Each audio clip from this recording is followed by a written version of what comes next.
and in spirit and in truth. Lord, we acknowledge your goodness sa aming buhay. Salamat sa blessings. Salamat sa pag-alalay niyo sa amin, sa guidance, provision, and protection. And Lord, salamat sa walang sawang inyong pagmamahal na na-experience namin every day. Lord, as your children, Ama, tulungan niyo kami na talagang magkaroon ng uhaw sa inyong salita. And Lord, nawa ang inyong salita ang magbigay sa amin, magbukas sa amin, isipan, sa aming puso, sa aming gawa, na tunay na kayo dapat ang sambahin, tunay na kayo dapat ang sundin, at kayo lamang ang titignan.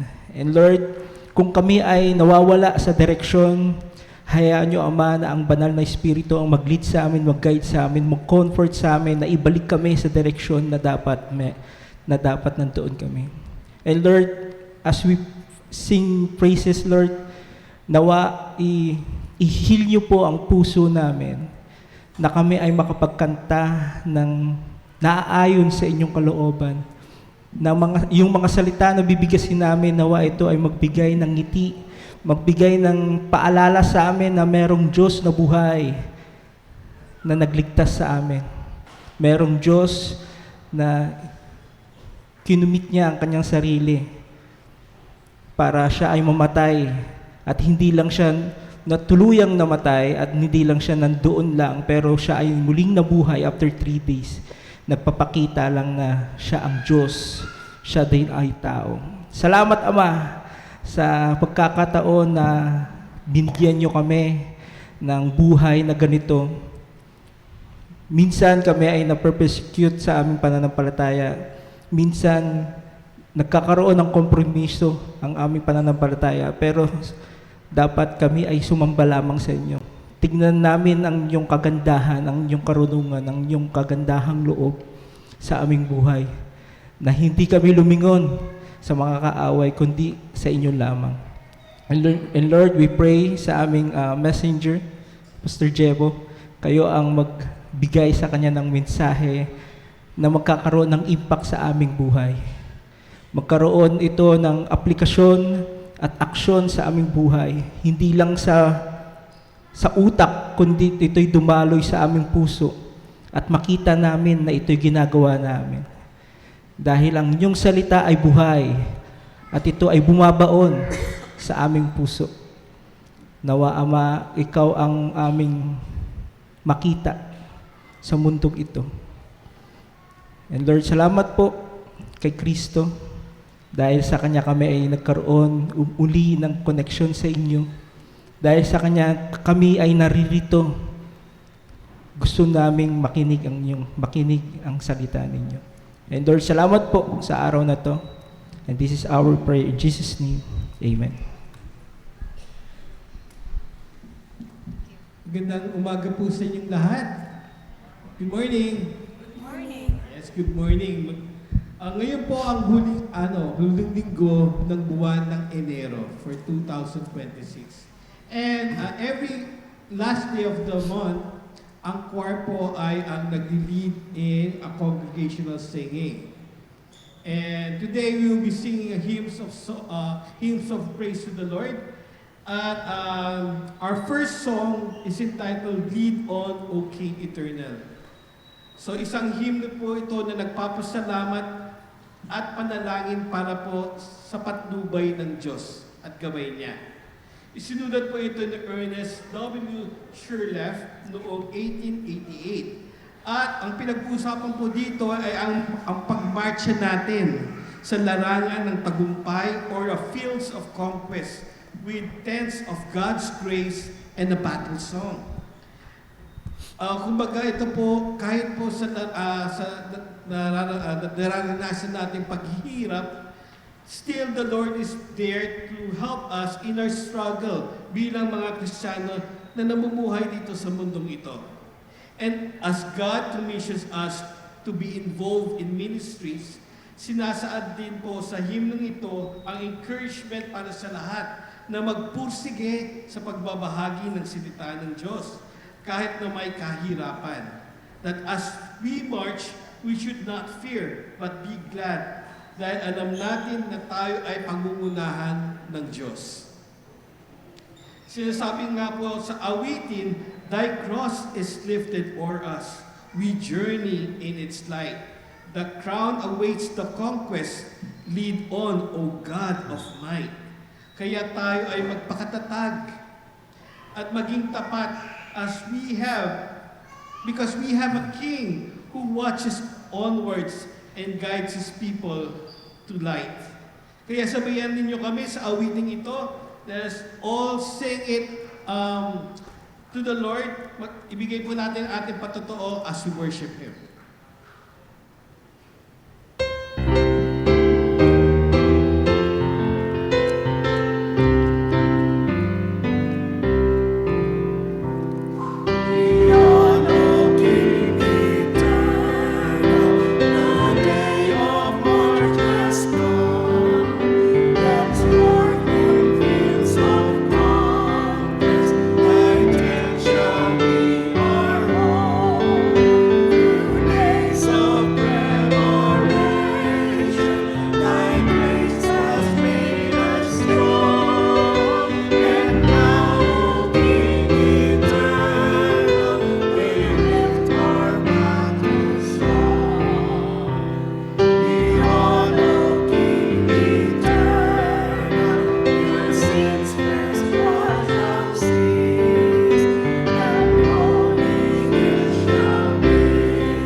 It was written and composed by Charles H. Gabriel in 1890 while serving at Grace Methodist Episcopal Church in San Francisco, California. While serving as a music director noon, he was asked by a missionary kung pwede po doon siya gumawa ng isang kanta since nagko-compose po siya ng mga kanta. Na pwedeng gamitin po sa sermon ng missionary niya for Easter Sunday. Dahil sa ganap na mahusay si Charles, lumabas na maganda ang himno. Kaya agad-agad itong naging popular. Bakit?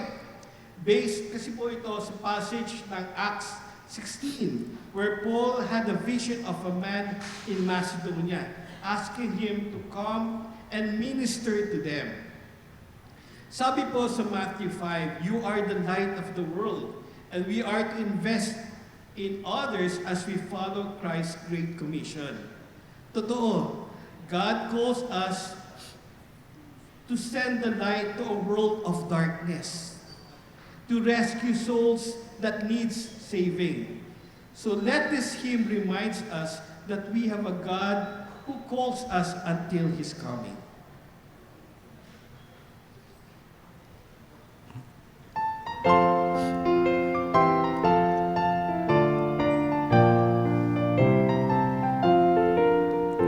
There's a cold calm streaming on the restless waves. Send the light, send the light. There are souls to rescue, there are souls to save. Send the light, send the light, send the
entitled Rescue the Perishing. This hymn was written by Fanny Crosby and tells of her personal experience about her visit to the Bowery Mission, a place for the poor and the downtrodden in New York. Miss Crosby regularly visits this mission home, as in one night every week. One particular night, while she was speaking to them, she felt compelled to ask if any man present had wandered from their mother's teachings and urged them to speak with her after the service. She made a plea to each boy present that night. And at the end of the service, one of the young men came forward and said, "Did you mean me, Miss Crosby? I promised my mother to meet her in heaven, but as I am living now, that seems impossible." Miss Crosby took him aside and prayed for him and led him to Christ. As they finished, he said, "Now I am ready to meet my mother in heaven, for I have found God." Inspired by that young man's transformation, she went home and wrote the lyrics of this song, emphasizing the Christian duty to reach out to the lost. This hymn became a powerful call to evangelism, reminding Christians of their calling to be mindful of those who are living in sin and point them to Jesus. Decades later, that same man, now older, met Miss Crosby in one of the YMCA meetings and thanked her for leading him to Christ. What a beautiful ending to this story, and what a victory for our Savior Jesus Christ. May we always have that heart for the poor wanderer and tell him that Jesus is merciful and Jesus will save. Let us sing this song.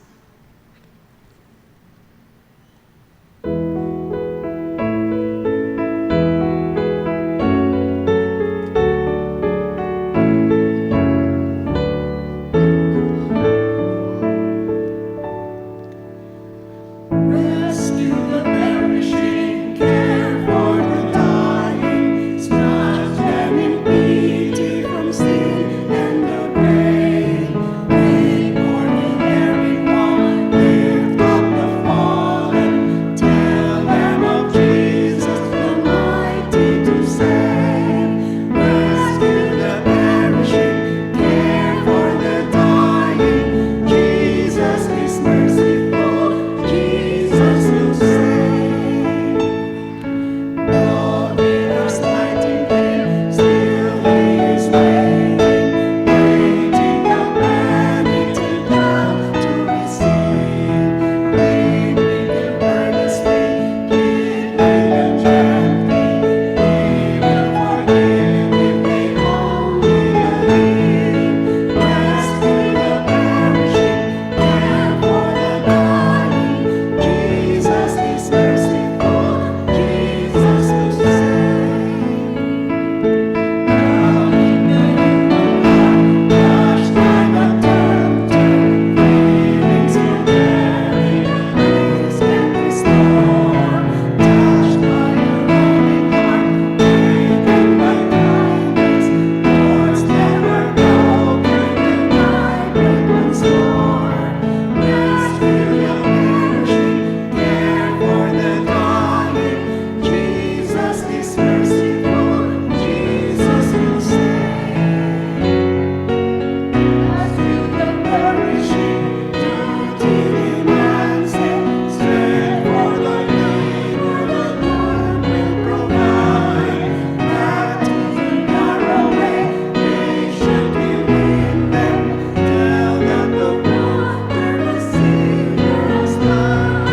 Rescue the perishing, care for the dying.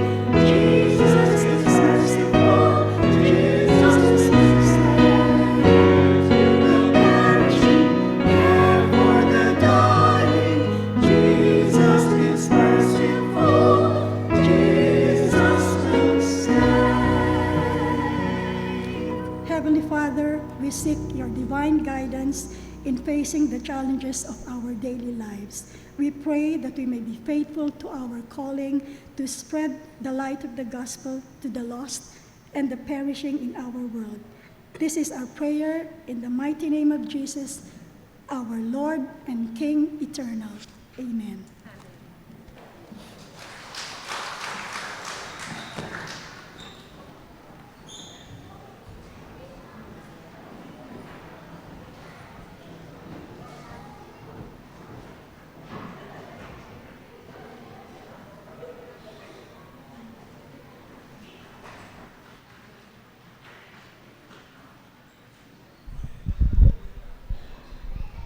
Magandang umaga po sa inyong lahat. Ayan, maraming salamat po sa muling pagkakataon na kayo po ay makasama. Sang-ayon po sa topic na binigay sa akin, ang hamon po natin sa umagang ito ay to commission everyone to be minister of God's family and be missionaries where God has planted us. Ano po, yung hamon na tayo po ay maglingkod.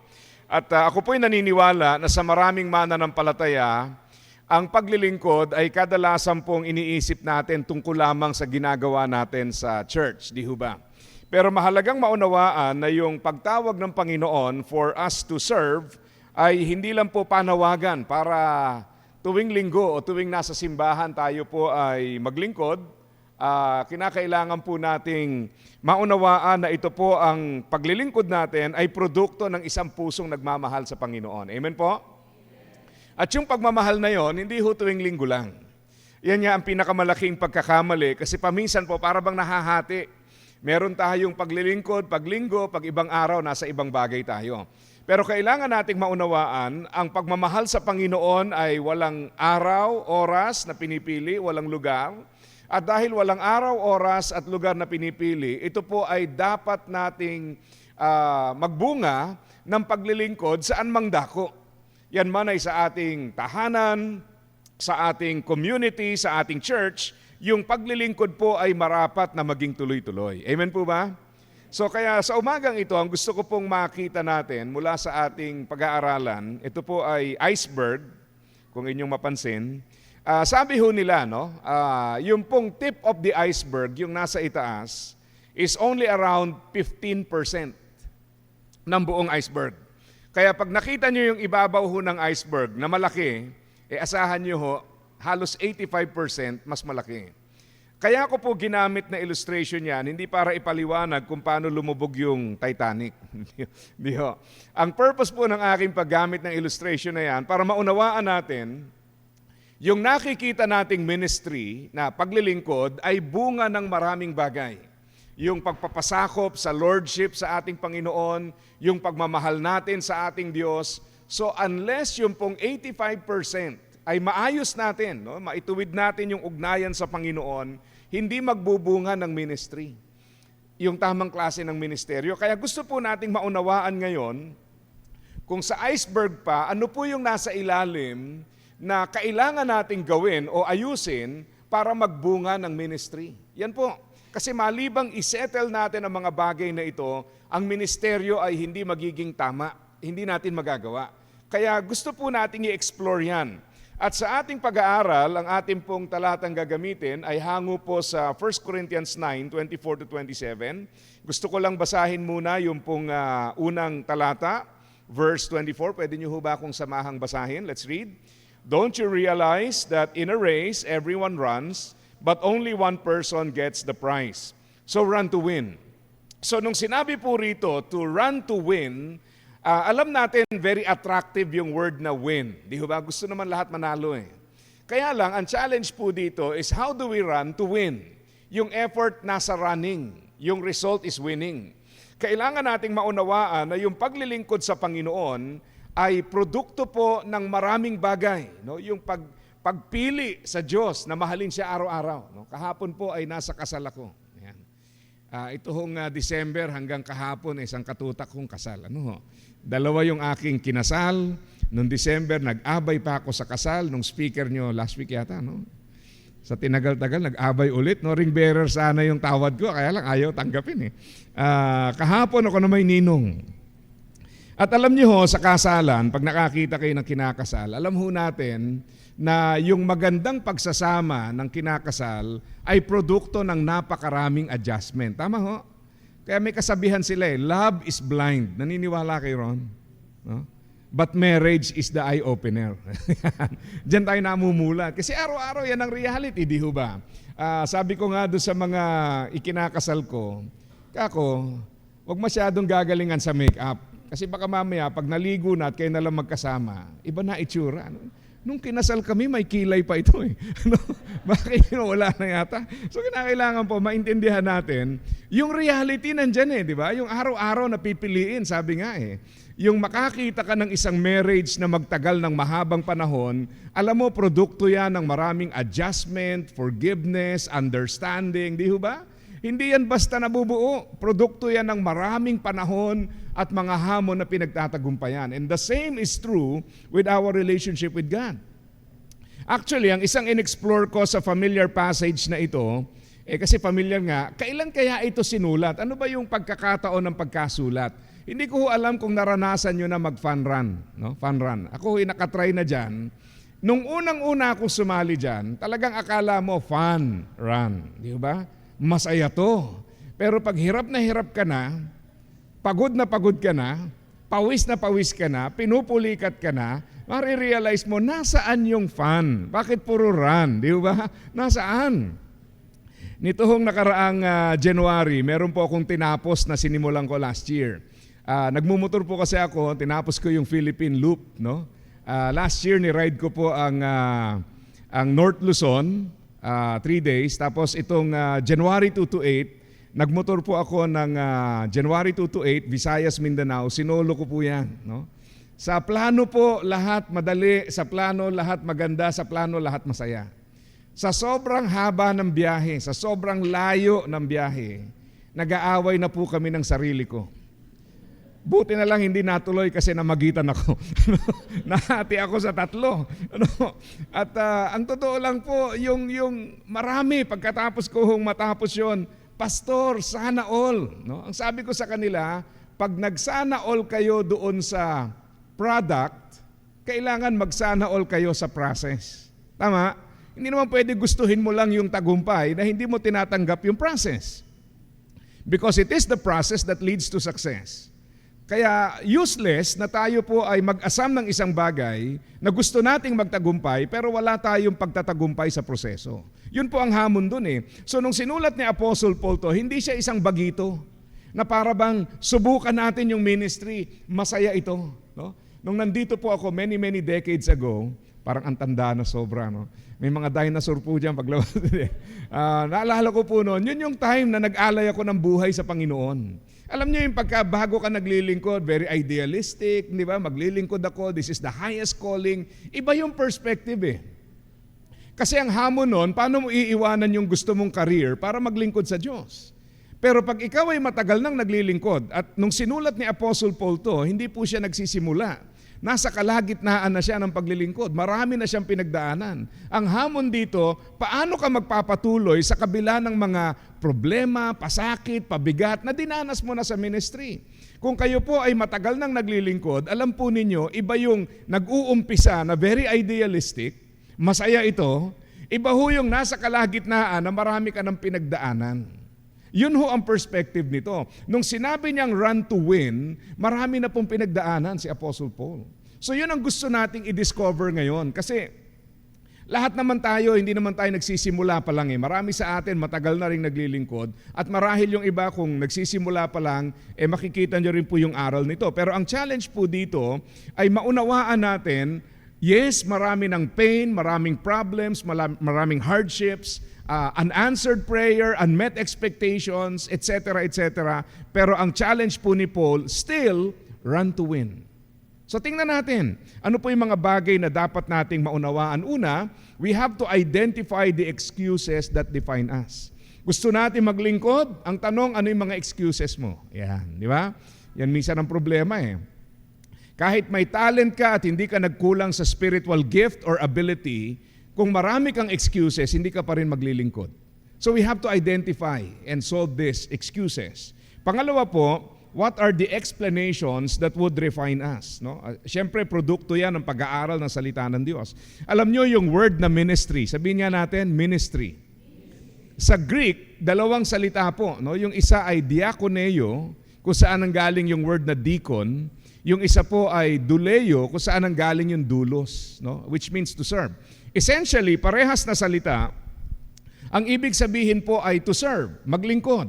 Pero ang magandang emphasis nung douleo, ang ibig sabihin po niyan, to serve as a slave. Diakoneo, to serve, douleo, to serve as a slave. So anong difference?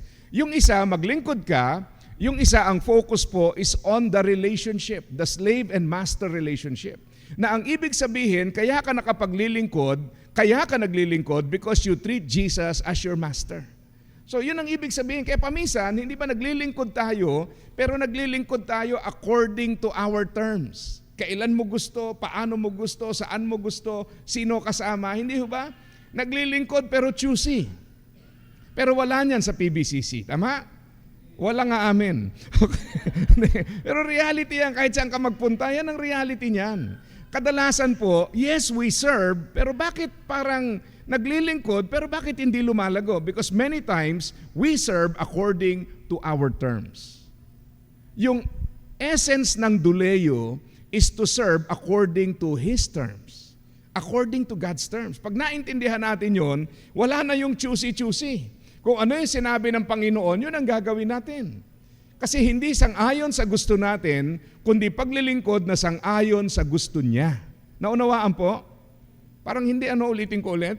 Sa umpisa, wag na, no? Naintindihan nyo na. Okay, pangatlo po, yung experiences that leads to maturity. Napakahalaga nito. Merong kasabihan, although this is not from the Bible, experience is the best teacher. No? Pero ang reality po, alam nyo, wala naman sinabi doon na good or bad experiences. Any experience. Ang totoong nagpapalago sa atin, yung response natin sa experience. If it's a bad experience, how do you respond? If it's a good experience, how do you respond? So kung meron tayong response doon as a learner, then we benefit from the experience, whether good or bad. Kaya ang challenge po sa atin dito, maunawaan natin ano yung mga pinagdadaanan natin at paano tayo lalago sa kabila ng ating mga pinagdaanan. Okay, tanong, 2025, yung lumipas na taon, may mga good experiences po kayo? May bad experiences? Parang mas maraming ganun, no? Sa bad experience. Pero totoo, di ba? Talaga namang combination ng good and bad. Pero ang challenge po doon, paano tayo lalago sa kabila o sa gitna ng mga karanasang ito? So yan ang gusto nating makita. Kaya nung sinabi ni Apostle Paul, run to win, ang totoo po, ulitin ko, hindi siya bagito na sali tayo, masaya to. No? Nung sumali ako ng fun run the first time, nabudol din ako . Masaya to. No? Nung tumatakbo ka na, nasaan yung saya dito? Okay? Bakit kailangan magbayad dito? Sumali kasi ako sa 5K, kahit walang masyadong training, matatapos mo naman yun . Tapos umakyat ako sa 10. Ayan na, yung realidad. 16. Umabot ako 21, hindi ko na inulit. No? Kasi malalim na yung mga tanong doon . Sabi doon, magbabayad ka. No? Parang hirap na hirap ka, nagbayad ka pa. No? Tapos run for the turtle. Sabi ko, hindi ko naman kilala yung mga turtle na yun. Bakit ako tumatakbo para sa mga turtle? Hindi ba? Yung bang anlalim na namang iniisip mo. Kaya ko sinasabi yan, again, dahil sometimes as we run the race, we are too distracted, masyado na tayong maraming kaabalahan that we cannot run to win. Or sometimes we are too hurt. Nasaktan na tayo. Iba yung nasa kalagitnaan . Kung sa takbuhin pa, iba ho yung pinupulikat ka and you're trying to win. Iba ho yung nadapa ka and then you're trying to win. So yun ang perspective dito. Maybe you are too tired to win or too complacent to win. Whatever the cause, sabi nga natin, we cannot run to win unless we address the issues. So isa-isahin po natin. Una, if you want to run to win, dapat po may alignment sa Panginoon in at least 3 areas. Number 1, vision. What is God's purpose? Kailangan na iisip din natin ano yung finish line. Yun din ang nakikita ng Panginoon. Kasi pag walang alignment sa tagumpay na nakikita ng Diyos, sa tagumpay na gusto natin, we will not win. Alam niyo naman sa takbo, hindi naman pabilisan yan. Mahalaga ang bilis, pero mahalaga tama yung direksyon. Tama mo ba? Ang bilis mo nga, naligaw ka naman. Wala rin. Kailangan tama yung direksyon mo. So kailangan naisip natin, ano yung end goal nito? Di ho ba? Pangalawa po, yung values. What is important to God? Yan eh. Yung araw-araw na pagpapasya, na piliin kung anong mahalaga sa Panginoon. Si John Maxwell gave a simple but profound definition of failure. Sabi ni John Maxwell, isang author and leadership guru or expert. Ang sabi ni John Maxwell, people who fail do not fail because they focus on failing. People who fail because they focus on just getting by. Grabe yun, ano? Kaya pala nabibigo, hindi naman dahil gustong mabigo. Nabibigo kasi araw-araw pinipili natin yung pwede na ito. Yan, pwede na ito. Pwede na ito, pwede na ito, pwede na ito. Pagdating sa dulo, bigo, talo, nga, sabi nga nila. Siyempre wala dito nun, tama? Wala nga amin. Pero yun ang reality, di ba? Yung araw-araw na kapasyahan, Lord, anong importante sa iyo? You go to work. Sabi natin, gusto nating magmisyon sa ating community, sa ating trabaho. So pagpasok doon, ang mahalaga lang ba sa iyo ay sweldo? O mahalaga sa iyo na, Lord, anong agenda mo sa aming trabaho? Pag uwi mo sa iyong pamilya, iniisip mo, Lord, anong mahalaga para sa aking pamilya? Sang-ayon sa iyong salita. So, malibang makita mo at piliin kung anong mahalaga sa Panginoon, hindi ka magmiministeryo. Kailangan maintindihan natin sa lahat ng dako na tayo ay pumunta, may agenda ang Panginoon doon. Na nandun ka, ikaw ang instrumento sa agenda ng Panginoon. Naunawaan natin?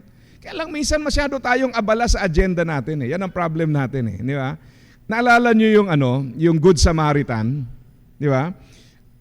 Yung nangangailangan nasa daan Dumaan po yung priest. Nilampasan niya, siguro sa isip niya, malilate na ako, papunta akong PBCC. Tapos dumaan yung temple assistant, iniwasan din niya. Kasi sa isip nila, papunta sila sa temple Ang nasa isip nila, pupunta kami sa pagsamba. Ang hindi nila na-realize, yung worship was right there, on the road. Hindi pa sa templo, papunta pa lang, nandun na yung pagsamba. Di ba? Doon pala sila hinahanap ng Panginoon na maging present. But because they were so preoccupied with their own agenda, they missed the opportunity. Kadalasan ganun tayo sa mga pinupuntahan natin. Hindi tayo conscious, Lord, what is your agenda? Kadalasan may sarili tayong agenda and our personal agenda gets in the way of God's greater agenda. Kaya kinakailangan po may alignment sa areas ng values. Pangatlo po is vigor, yung lakas natin. Where should I focus my energy? Kasi bottom line, even if you know the vision, you choose the values, pag wala kang lakas para dito, hindi mo magagawa kung ano yung nais ng Diyos. Walang paglalaan ng lakas. Sabi nga nila, paminsan ang problem natin is not really time management or vision setting. Many times ang problem natin is energy allocation. Sabi pa nga ng isang author, hindi naman talaga time management kadalasan ng issue Life management. Life management means you structure your life in such a way that you can obey God. Nung ako po, pag ako'y nagmumotor, sabi ng iba, buti pinapayagan ka ng misis mo, pastor. May misis po ako at 2 anak. Sabi ko, may sinasabi lang naman siyang kondisyon. Magmotor ka, basta wag ka nang babalik. Ang sweet, di ba? Hindi, biro lang. Baka maniwala kayo. Meron siyang 3 batas na nabuo nung pandemic. Sabi naman kasi niya sa akin, nakilala kita, nagmumotor ka na So, kumbaga ganyan ka na. Kaya, papayagan kita pero merong 3 bagay. Okay? Una, bawal ho magreklamo kasi ginusto mo yan. Totoo naman, di ba? Imagine mo, 7 araw ka nagmumotor, no? Yung pinaka-last stretch ko was 588 kilometers from Sorsogon hanggang Bulacan. Dire-diretso po yun. Pang 7 araw ko na ho nagmumotor noon. 3 dun sa 7 araw ay more than 500 kilometers. Imagine, solo. Pag kumain po ako, nagpahinga, nakatayo. Sabi nila, upo ho kayo. Hindi. Kanina pa ako nakaupo, nagpapahinga ako, nakatayo. Unawain nyo na lang, no? Ganon, ano? Right ako. So una, ginusto mo yan. Huwag ka magre-reklamo. Pangalawa, bawal magkasakit. Kasi nabuo yun nung pandemic Pangatlo, bawal umuwi ng pagod. Grabe, no? doon ko ho natutunan pag sinabi ng asawa ko yung pagod na kapaghihintay ng ibang araw. Alam niyo kung bakit? Kasi ito ang sinasabi ng misis ko. Uuwi ka sa mga taong naghihintay sa iyo, uuwi ka sa mga taong mahalaga sa iyo, hindi naman pwede na ubos lakas mo doon. Pagdating mo sa kanila, wala ka ng lakas. Tama ba? May sense naman, di ba? Tama. Yes. Totoo yun. Kaya mga mister, tanggapin yung mga batas na yan, payagan kayo magmoto. So, anong point? Pagdating sa bahay, after almost 14 hours of riding, maglalaro pa kami ng anak ko. The following day, karating ako gabi, the following day, ang aga ko nagising, alam niyo kung bakit? Wala ko kaming kasambahay, wala kaming katulong, magtatapon ako ng basura. May mga gawaing bahay, bawal ang pagod. Kaya ko po nasabi yan because every day, we have a lot of activities, kinakain yung lakas natin and we fail to allocate it for what is important. Minsan gusto mo, magbabasa na ako ng Bible. Ay naku, yung iba sa atin, January 25 na ho, nangako nung New Year. Mula ngayon, babasahin ko ng Bible ng buong taon. Kumusta naman, di ba? 25 days na, nasaan na ho tayo? Genesis 1 pa rin. Yung iba ho, taon-taon, hanggang Exodus lang umaabot. Sa susunod na taon, yun na naman ang New Year's resolution. Kaya pag tinanong mo tungkol sa Genesis, Exodus, napakaraming alam. Kasi taon-taon hanggang dun lang eh. No? Pag buksan natin sa Malakias, ano yun? Saan ba yun? Hindi na nga alam eh, hindi na inabot. No? Kasi nga puro Genesis, Exodus, tapos next year na naman. So bakit? Wala kasi tayong lakas. So what do we do? So kailangan po nating maintindihan, sabi nga, the Christian life is a journey of faith. Sabihin natin, journey. Nang ibig sabihin nito, hindi lang ito minsanang pagpili, ito po ay mahabang lakbayin na puno ng maraming pagpili. Nasa kasal ako kahapon, nabanggit ko. Anong kaibahan ng wedding at saka ng marriage? Wedding maiksi lang yan. Wedding ginagastusan yan. Tama? Wedding talagang kikiligin ka dyan. Sandali lang yan eh. Naalala ko, meron akong kinounseling, tapos ikakasal na siya habang naglalakad. Sa sobrang galing ng pagkaka-makeup, ito ba yung nakausap ko? Parang iba yata itong napuntahan ko. Alam mo yung mga feeling na ganun ba? Parang nasobrahan yata ng galing ah. Anyway, baka wala na magpakasal sa akin, no? Kaya ko nasabi yan, kasi ang dali namang mangako eh, sa umpisa. Kasi 1 oras lang, 2 oras eh, yung seremonya, sandali lang eh. Mangangako kayo, magmamahalan habang buhay. Marami na ho nagsimula, naghiwalay, ganyan nagsimula. Tama? So kasi alam natin na yung wedding, sandali lang yan, but it ushers you into the marriage na mas maraming mga pagpili, kapasyahan, hamon, problema, pagsubok. Kaya nga sinasabi natin dito, when you say a journey of faith, ang ibig sabihin hindi ka lang masigla sa umpisa, kundi yan po ay tuloy-tuloy na mga pagpili, so that we can run to win. So anong pipiliin? Okay? 3 bagay po ang nais kong makita natin. Una, let's understand the Christian life. The Christian life is a simplified life. Pakisabi, simplified. Okay? Sabi rito, run to win. Nung tinawag ng Panginoon ang ilan sa mga taong sumusunod sa Kanya, sabi niya, if anyone wants to be my disciple, he must love me more than his father, mother, wife, children, yes, even his own life. Pamilyar tayo doon, tama? Yung passage na yon ay isang hamon na gawing simple ang buhay mo. Make it all about one thing. And what is that one thing? It's all about loving God more than anything else. It's a call to simplify. Sabi nga, the Christian life is supposed to be easy, not because it is free from hardship. It is supposed to be easy because it is simple. It's all about one person, God. It's all about pleasing Him. It's all about glorifying Him. Anything that does not align with glorifying the Lord, dapat alisin natin. Ang kabaliktaran ho niyan ay complicated. Ano ba yung complicated? Alam mo yung tama, hindi mo magawa. Alam mo yung dapat, hindi mo mapili. Alam mo yung kalooban ng Diyos, hindi mo maitalaga yung sarili mo. Bakit? Kasi komplikado eh. Ang dami nating commitment, ang dami nating sinalihan, pinasukan, at kung ano-anong mga either relationships, transactions, whatever, that complicates life to the point that we cannot follow God. Mahalaga ito because basically this is the foundation for your Christian life, no? Foundation. Ibig sabihin, you cannot run to win if you are building your Christian life on complications. You have to simplify. Ang liwanag nun run to win. Focus on winning. Focus on loving the Lord. Kaya paminsan dumarating tayo sa point na ang dami nating tinatanggap. Ngayong taon ho, January matatapos na. Kayo ho ba'y may kalendaryo sa bahay? No? Yes, no? Yung mga, sa cellphone, yes. Di ba pag nag-uumpisa yung taon, pag tiningnan mo yung calendar mo, wala pang nakasulat eh. O kung meron man, kukonti. Unti-unti mapupuno yan. Ngayon, pag tiningnan mo walang laman yan, ang reality, ang simple ng buhay. Kasi ang nakalagay lang doon yung mga holiday, di ba? Yung mga bakasyon, long weekend. Unti-unti yan, pupunuan mo yan. Tama? Lalagay mo, pupunta ako kay kumare, kay kumpare, birthday ni ganito, graduation ni ganito, lakad doon, meeting dito. And later on you realize, teka lang, napaka-komplikado.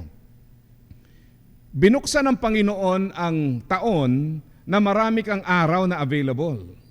Ang problema, kung ano-anong pinaglalagay natin without first finding out if it is God's will. And later on, we have no time for God. Bakit? Kasi pinuno na natin ng komplikasyon. Naintindihan natin? Ang simple nagsimula walang gagawin, walang laman. Kung ano-anong nilagay, hanggang later on it becomes complicated. You have no time for God. Madalas po, iniimbitahan ako, Pastor, join ka sa riders group namin. Tagal ko na ho nagmumotor. Sabi ko, pasensya na. Mahilig lang ako magmotor pero ayokong sumali sa group. Bakit? Hindi ho sa suplado ko. Kaya lang, kasi may mga mandatory ride, meeting, election of pati doon may election of officer, no? Kaya ka nagmumotor para takasan yun. Pagdating meron pa rin. No? Puro ganun pa rin, puro structure pa rin. Ayoko nga ng ganun eh.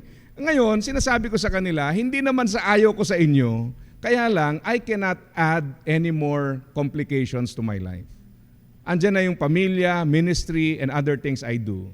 If I add another one or many more, it will complicate my life. What happens in the end, I will have no time for what is truly important. Alam nyo, maraming tao, bakit hindi natutupad ang New Year's resolution? Kayo ba'y naniniwala pa sa New Year's resolution? Niloloko nyo pa ba'y sarili? Hindi. Sobra naman si Pastor, no? Alam nyo kung bakit hindi natutupad? Ito ho ang paliwanag. Kasi ang nangyayari sa atin, we try to add new activities without freeing up our schedule. May naisip ka, magja-jogging ako. Sa dami ng ginagawa mo, magja-jogging ka pa. O tingnan mo, nabili mo na yung costume saka yung sapatos. Dalawa na nga nabili mo eh. O, ba't ko alam? Kasi pare-parehas tayo. Diba? Bakit, di ba? O ba't di magawa? Kasi nga, ang problema, nakaisip tayo, maganda yun, gawin natin. Pero hindi ka naman nag-free up ng schedule. So dahil hindi ka nagbawas ng gagawin, nagdagdag ka ng panibagong gagawin, wala ka naman talagang time in the first place. So what you create are complications. Nahihirapan tayo. Kaya sabi niya, it should be about one thing. And I consider this as foundational dahil pag hindi tayo naglingkod, na sinimplify natin ang buhay natin, we will always struggle in the race. Umpisa pa lang, disadvantage na kaagad. Yung tipong, I am willing, Lord. Kaya lang. Yan ang problema ron no? Yung nandun ka na sa chorus ng kanta, I am willing, Lord. Tapos yung karugtong mo, kaya lang, may gagawin kami dito, may meeting kami doon, may kaabalahan doon, may pupuntahan dito, may barkada rito, may zumba doon, di ba? May simba rito. No? Pinaghalo-halo na. Ang hirap tuloy. Wala namang masama sa zumba. No? Wag lang i-sacrifice ang simba. Ayan. Di ba? So yun po yun simplify your life. So pag-isipan nyo ngayon, ano yung mga bagay na kailangan ko simplify? Kasi unless you do that, ministry will not happen. Inaalis natin yung mga balakid so that we can serve. Dahil ang totoo, kaya tayo nakakapag-minister dahil inaalis natin yung ibang mga bagay na gusto natin pero walang kinalaman sa gusto ng Diyos. Bakit walang time for ministry? Kasi hindi naman natin talaga binibigyan ng time. Hindi naman kasi natin ginugusto. So we have to weed out all these things that create that complication. So simplify. Pangalawa, the Christian life is a submitted life. No? It's all about your motivation. Okay? Motivation. Sabi rito, all athletes are disciplined in their training. They do it to win a prize that will fade away, but we do it for an eternal prize. Alam nyo, sa isang takbuhin, lalo na pag nasa gitna ka na, it's all about your motivation. Pakisabi, motivation. Kasi ibang usapan na yun pag nahihirapan ka na eh. Di ba? Anong motivation mo? Pag nag-uumpisa, sabi ko nga kanina, excited ka pa, pero pag nasa gitna ka na, nasaktan ka na, nahirapan ka na, ano talaga ang motivation mo? Unless you find your real motivation, you cannot continue on in the race. Importante yung motivation eh. Mahilig din ako magbisikleta. Dati nag-try ako ng stationary bike. Kaya lang 1 kilometro pa lang, parang layong-layo na ako, no? Kaya sabi ko, hindi pwede sa akin to. Magbabike ako yung totoong bike. Lalayo. Bakit? Ang motivation ko ho, paano ko uuwi? No? Kasi kailangan tapusin mo eh. Pag lumayo ka, babalik ka pa eh. Stationary bike, maisip mo lang, ayoko na. Tatayo ka lang, tapos na eh. Pero pag lumayo ka, problema mo pa kung paano ka uuwi. Tama ba? So yun eh. Kaya yun ang ginagawa ko. So, babike ako, tapos problemahin ko paano uwi. Lahat ng uri ng motibasyon, naisip mo na. No? May corned beef sa bahay, may tirang ulam ng umaga. Lahat yan, naiisip mo. Kasi yung motivation is important. And the Bible is reminding us, we do it for an eternal prize. Alam niyo kung bakit maraming nawawala sa church? Na-stumble sa tao, napagod sa ministry, nahirapan sa kung ano. We forget our real motivation. Kailangan bumalik tayo, Lord, this is all about you. This is for you. This is for your glory. It's all about you, Lord. Many times we make it all about other things. Kaya nawawalan tayo ng sigla eh. Hindi naman karapat-dapat yung church na yan, yung pastor na yan, yung taong yan para maglingkod ako. When you lose sight of your real motivation, you will stop running. Or you will run, but you will run according to your own pace. A pace that may be acceptable to you, but not to the Lord. Yun ang challenge doon. Run to win. Okay? Pangatlo po, the Christian life is a sanctified life. Pakisabi nga, sanctified. Yan. Bigat, no? Ano ba tong sanctified na to? This now provides us with a direction. Paliwanag ko po. Pag sinabi ho nating sanctified, ang salita pong katumbas nito is holy o banal. Nang ibig sabihin po niyan, dalawang bagay, to separate, humiwalay, and to set apart, italaga. Sabihin natin, humiwalay, italaga. Okay? So ang Christian life dapat may progress. Bakit? Kasi habang bumabagtas tayo araw-araw sa Christian life, meron tayong dapat iniiwan at meron tayong pinagtatalagahan. Meron tayong inaalis sa buhay natin na hindi tama at meron tayong dinadagdag na dapat nating ginagawa. Dapat ganun. Yun ang concept ng sanctification. Tingnan nyo sabi ng verse. So I run with purpose in every step. Grabe yun, ano? I run with purpose. Ibig sabihin, every decision, every action, even every reaction must come with a purpose. Ano yung aalisin, ano yung idadagdag? Minsan doon tayo nagkukulang sa aspeto na yon. Tumatagal ka sa paglilingkod. Ako'y napakatagal ko na naglilingkod at kung tatanungin niyo ako noon, anong mahalaga, iba sagot ko. Pag tinanong niyo ako ngayon, iba rin ang sagot ko. Bakit? Kasi napagdaanan ko na yung maraming challenges. And I'm still going through a lot of challenges. At alam ko po na hindi madali, hindi simple. Kaya nga kinakailangan merong inaalis, merong dinadagdag. Paminsan ho, ang naiipon natin sa ministry, sama ng loob eh. Tingnan ninyo, habang tumatagal, sa halip na sweeter as the years go by, bitter as the years go by. Ako na naman. Wala bang iba rito? Di ba? Ito na naman ang kasama ko. Naku, makikita ko na naman si ganire. Siyempre wala sa PBCC niya. Sa ibang church lang ho na pinupuntahan ko. No? Dito ho wala. Walang umaamin. Pero di ba, yun naman talaga eh. Actually, kung susundin natin yung idea ng sanctification, meron kang inaalis na hindi tama at meron kang ginagawang bago na tama, grabe ang progress natin. Ang bilis ng spiritual growth natin. Kaya lang ang problem, may mga bagay na dapat alisin, pinananatili natin, may mga bagay na dapat ginagawa o pinaglalaanan, tinatanggihan natin. So ang nangyayari tuloy, ang tagal-tagal na panahon, we grow old but we do not grow up. We don't mature in the faith. Kaya ang sabi ng passage, I run with purpose in every step. Running to win, run with purpose in every step. Nung hirap na ho ako magmotor, no? Yung sa Philippine Loop na yan. Galing ho ng Sorsogon pa uwi. Chinek ko sa Google Maps. 14 hours. Almost 600 kilometers. Paano ko bubunuin to sa isip ko? Kasi pagod na ho ako. Uwing-uwi na rin ako. Alam ko ho yan, delikado yung huling stretch na yan. Kasi atat ka na umuwi eh. So lahat ho ng panganib nandyan na. Kalaban mo na yung sarili mo. Alam niyo sabi ko sa sarili ko, hindi baling mabagal basta umaandar. Sabi nga ng mga nambubudol sa akin sa bisikleta nung araw, sabi ko, pahinga muna tayo, hinto. Sabi, hindi, pastor. Pahinga tayo habang pumapadyak. May ganon.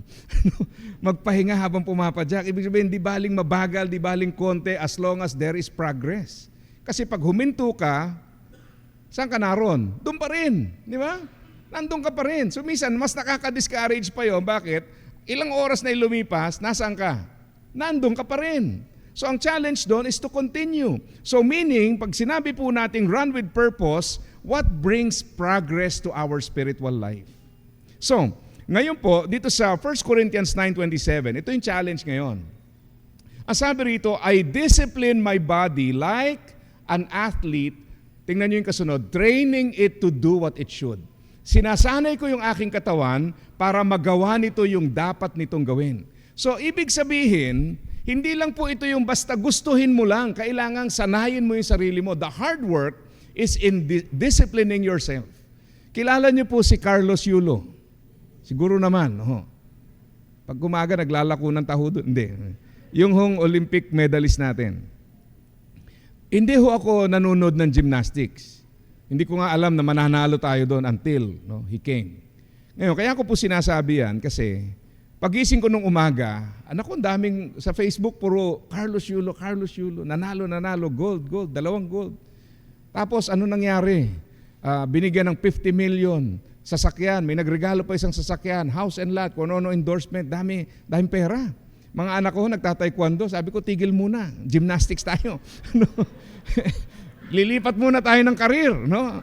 Medyo walang pera dyan, puro gastos. Dito tayo sa kabila. May baras po ako doon sa bahay, nag-exercise ako. Medyo sumubok din tayo, baka baka naman baka kayanin pa Nag-try din tayo konti, pa talagang wala Nung napanood ko yung performance niya, napanood niyo ba? Galing sa sulok, tumakbo. Tumalon, naglanding sa kabila, maya-maya ina-announce, panalo na, gold na. Mamaya-maya, mayaman na. Sa totoo lang pag hindi na slow motion yung ginawa niya, wala kang maintindihan Ang bilis-bilis. It took only a few minutes. Ang bilis. Pag na-slow motion, dun mo lang ma-appreciate yung pagtalon, pag-ikot, pag-flip, sabay-sabay ginagawa, pag-landing, perfect. Ganong kahirap. Ngayon, eto Yan ba ay, hindi, madali lang yan, puso lang. Kaya ba yun ng puso lang? Basta may puso ka, kaya mo yun. Subukan natin. Hindi. Hindi yan yung tipong, Arthur, slow mo Tapos unti-unti nating gayahin isa-isa. Parang, hi guys, ganito lang yan. Walang ganon, tama ba? Alam natin, behind the few minutes of performance that led to the medals are years of hard work, sacrifice, training, discipline, so that the body will do what it is supposed to do. Sa totoo lang, minsan, kaya ang hirap ng ministry because we don't have the discipline. We don't focus on the hard work that is required so that there will be ministry. So no use to challenge people to ministry if they just want to serve but they do not want the hard work. Useless So, ngayon po, tatlong hamon, Puro tatlo, Nataon lang. Una, kung may hihingin tayo sa Panginoon, number 1 is hunger. Hunger for God. Hunger to get to know Him. Kasi sa totoo lang, minsan yan po ang nawawala. Sabi nga, we get too busy with the kingdom, we forget about the King. Ministry is all about loving God. When you love God, you will do ministry. You will run to win if you love God. Pag nawala yung passion na yon, wala na Mahirap na. Kaya paminsan po, naglilingkod tayo, pero mali ang puso, or we do not have what it takes because we are no longer hungry for God's Word or for God Himself. Sa Bible, ang description sa book of Peter, crave for spiritual nurture like newborn babies. Crave, yung idea ng craving. I want to do something about this. kailangan gustuhin ko ito. So hilingin natin sa Panginoon na magkaroon tayo ng ganung pagnanais. Amen po? 3 na lang, no? Amen po? Ayun, naging 4. No? Yung hunger talaga minsan yun ang kulang May ministry pero walang mag-support na spiritual nourishment. Tatakbo ka ng race pero gutom ka. Di ba? Kauumpisa pa lang. O kaya tumakbo ka diretso sa McDo. Bakit? Walang nourishment Paano mo tatapusin yan? You are not nourished enough spiritually to win the race. So hunger for God. It makes sense. Pangalawa, very important. Healing. Healing. Napakahalaga po nito. No? Ngayon ang focus ko talaga dito Sabi ko nga, sa ministry, pag eto, binaypass mo to, you will not run to win. Alam niyo kung bakit? Sa ministry, masasaktan ka Because you are dealing with people who are also works in progress. Ikaw din, work in progress ka rin Hindi naman tayo nawawala doon Tama ho ba? Hindi naman tayo perfecto. You're serving imperfect people, works in progress. You are a work in progress. You are co-serving with people who are also works in progress. Kaya nasasaktan tayo. Nagtatampo tayo. Napagtatampuhan tayo. Nakakasakit tayo. Di ba? Ngayon, kaya nangyayari pag wala yung healing na yan, nandun lahat ng accumulated pain, past-oriented, para bang sa halip na makita natin, Lord, salamat sa 2026, marami pang paglilingkod. Hindi. Ang nakikita mo, nako, maglilingkod na naman. Kasama ko na naman yan. Puro sama na naman ang loob. Tingnan nyo sample. One time po, nagbakasyon kaming pamilya sa Taiwan. No? Gusto ko lang talaga ibida, nagpunta kami ron. Hindi Ito yun. Yung wife ko po ang gumawa ng itinerary. Ngayon, may bagyo sa Pilipinas. Papunta ng Taiwan, sabay namin. So true pagdating namin doon, andun yung bagyo. Kaya pala piso fare. Okay. Ngayon, sabi ko sa wife ko, meron akong nabiling sapatos matagal na pwedeng pang ulan, sabi ko. Kahit mabasa, madaling matuyo. Yun ang isusuot ko doon. Hindi ko talaga sinusuot yun. So dinala ko, sinuot ko first day. Nako, 16,000 steps yung first day. 16,000 steps. Kinaya, ang saya Pasyal dito, pasyal doon, kain, ang sarap ng pagkain doon. Picture, ngiti dito, ngiti. Okay. The following day, ayan na, lumpo na ako. Ang sakit talaga ng paa ko, yung sakit na first time ko naranasan, yung ganong kahirap. Sabi ko, bakit ganito kasakit? Hindi ako makahakbang, papunta ako ng CR, parang ang layo-layo nung pupuntahan ko. Ang sakit-sakit ng paa ko. So sabi ko sa wife ko, anong itinerary for today? Ang napakagandang sagot, parang yung kahapon din. Bakit kahapon masaya ko? Walang pain tama? Bakit ngayon, hindi pa nag-uumpisa, sumusuko na ako? Because I was so focused on the pain. Maglalakad na naman. Ngingiti na naman doon sa mataas doon. Kakain sa malayo. Hindi pa pwede cup noodles na lang, kayo na lang umalis? Di ba? Parang ganun Naintindihan nyo? Pain changes your perspective. What is supposed to be a blessing, you see as stressful. Ministry is a blessing. Amen? Ministry is a blessing. But if there is pain, ministry becomes stressful. It changes your perspective. It changes your experience. Iba Kaya paminsan mapansin mo, para ka nasa takbuhin nga, pinulikat ka na, di ba? Paano yun? Paano ko tatapusin to? Wala There is no healing if you don't ask God for healing. If you don't submit yourself to God's healing, you cannot run to win. Kahit anong talent meron ka, kahit anong opportunities meron ka, pag nandun yung pain na yon, you will fixate on the pain and you will not run to win. You cannot run to win. Healing. Pangatlo at panghuli po, ask God for the heart to do what He wants us to do. Minsan yan ang nawawala, yung excitement. Kaya nga sabi ng iba, Pastor, bakit ka ba nagmumotor ng malayo? Wala ka na ba talaga magawa sa buhay mo? Sabi ko, parang ganon. Nasa Mindanao kami, nagra-ride ako doon. Kausap ko yung isa, kailan ka ba umalis, Pastor? Biniro ko, sabi ko, kailan ba kami nag-away ng asawa ko? Sa away, nakarating ng Mindanao. Alam niyo, pag uwi, ang biro ng misis ko, bebenta na natin yung motor, natapos mo na Sabi ko, hindi. Na-excite pa ako. Ano pa pwedeng puntahan? Kasi sabi ko sarili ko, kailangan meron akong personal milestone. Bakit? Something you look forward to that keeps you excited, and something you look back to that reminds you that ang daming pwedeng gawin. Sa journey of faith, importante yun eh. They crossed the Red Sea. Di ba?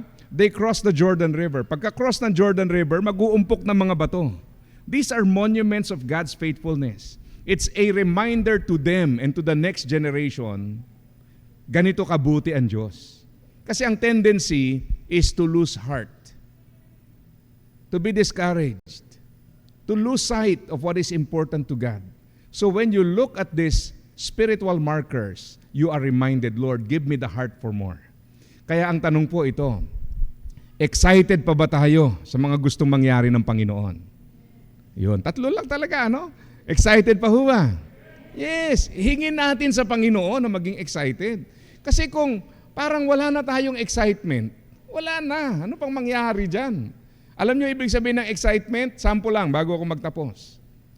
May outing yung kalalakihan sa church. Alas 5 aalis. Alam nyo nagagawa ng excitement? Sa church natulog. Para hindi maiwan ng umaga. Yun ang excited, tama? Yung hindi excited, alam nyo itsura?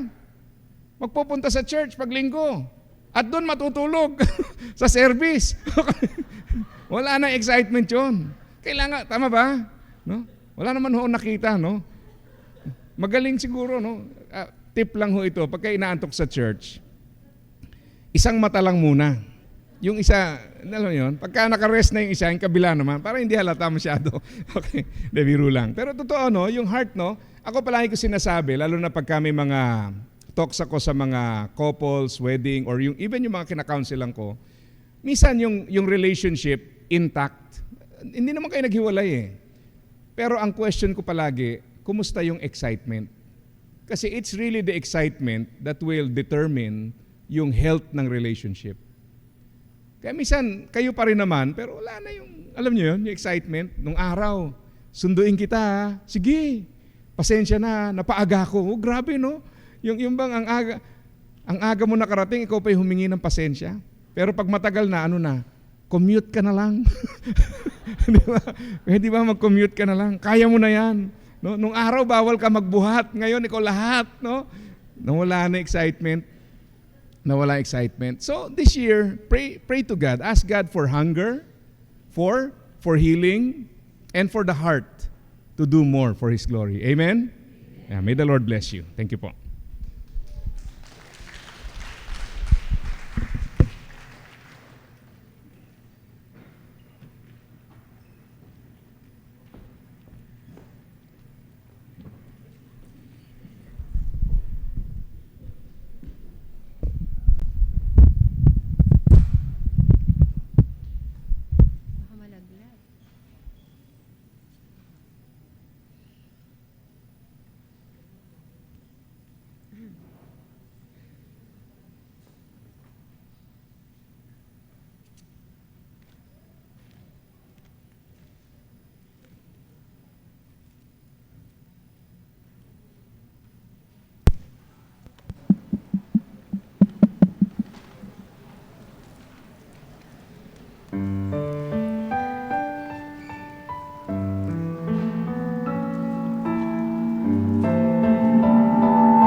Praise God for that wonderful message.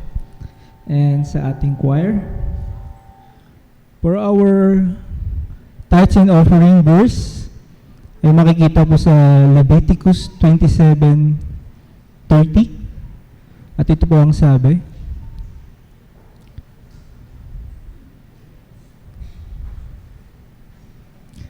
a tithe of everything from the land, whether grain from the soil or fruit from the trees, belongs to the Lord. It is holy to the Lord. May I call the deacons of the church.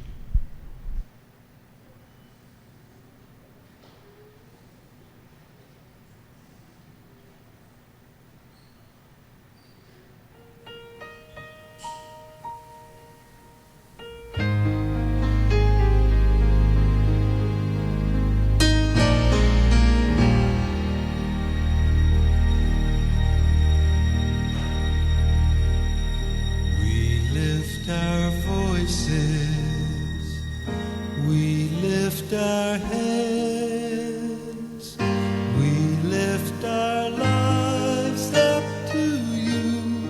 We are an offering. Lord, use our voices. Lord, use our hands. Lord, use our lives. They are yours. We are an offering. All that we have, all that we are, all that we hope to be, we give to you. We give to you. We lift our voices, we lift our hands, we lift our lives up to you. We are an offering. We are an offering.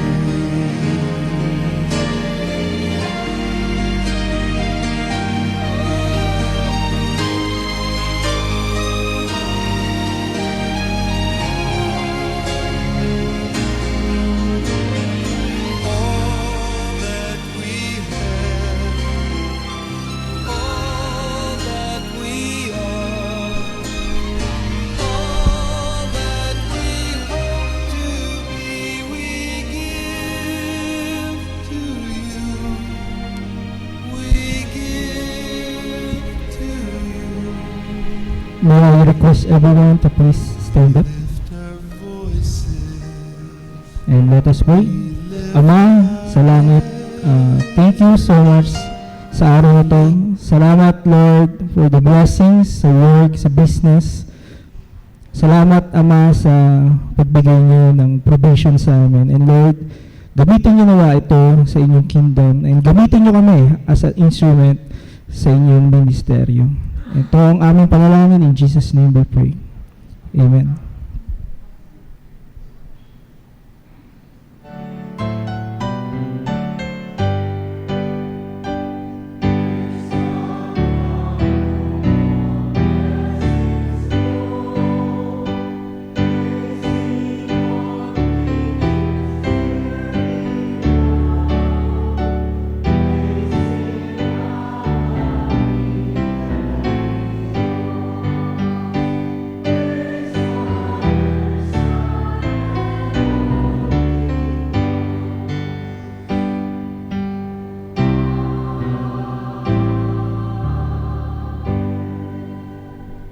May I call Pastor Jeb for benediction? Tayo po ay manalangin at ating tanggapin ang benediksyon. Panginoon, maraming salamat po sa pribilehiyo ng pagsamba na yung pinagkaloob sa amin sa pagkakataong ito. Bagamat nagtatapos ang gawain, ay aming kinikilala na ang pagsamba ay nagpapatuloy. Kaya hayaan niyo po, Panginoon, saan mang dako kami pumaroon, ang diwa ng pagsamba ay sumaamin at kayo po ay aming luwalhatiin at gawin ang iyong kalooban. Now, all glory to God who is able, through His mighty power at work within us, to accomplish infinitely more than we might ask or think. Glory to Him in the church and in Christ Jesus through all generations, forever and ever. Amen.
Happy Sunday, everyone. God bless.